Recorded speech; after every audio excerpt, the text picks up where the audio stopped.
What's good, y'all? So today we're going to be talking about the computer system I've been working on. It's a HTML computer system. There's no hardware for it currently, obviously, because I don't have any funds or anything like that to build some shit like this, maybe in the future. But right now, everything is virtually, and this is an HTML computer system that is made to emulate a real computer system or a computer system if it was made in HTML, basically.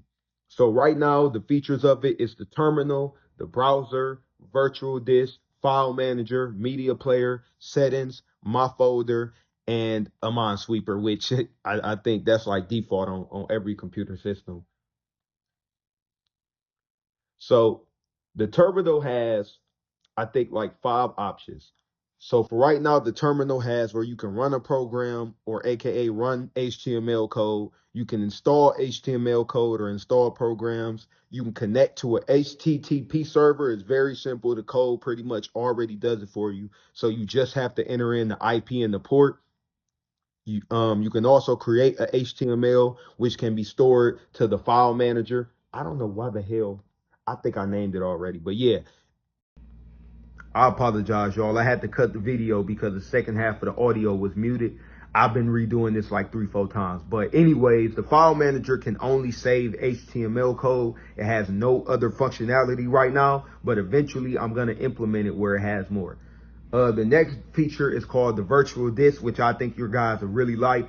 It's made to replicate the burning disk. Back in the day when we used to burn things on a disk, that's what it's made to replicate. The only issue is that because I am coding this through HTML, it has a 5 to 10 megabyte restriction, and it really pisses me off because maybe if it was something like 100 megabytes or 50 megabytes at least, I might be able to work with it, but because it's so low, it becomes a problem. And another thing, I said 5 to 10 megabytes because if a file is more than 5 megabytes, it won't save it to the disk.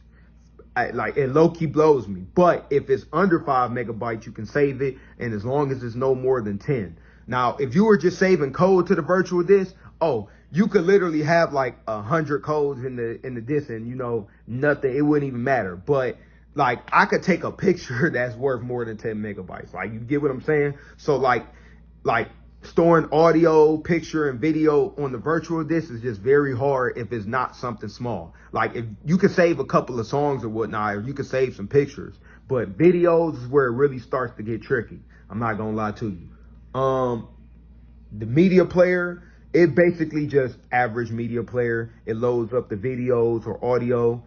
The virtual disk as well, it does have a problem when you are switching from certain devices because I haven't coded it in where it'll detect different formats. So if you're running this on like a Chromebook or a real laptop, depending on the laptop, it might not be able to load certain things because of how I have it. So I needs to basically code it where it has all kinds of video formats to where it could do that. So my apologies on that. If you're using the virtual disk and you're trying to save a video, picture, or audio and nothing's popping up only except for certain things, you know why. So I will get that handled. My apologies.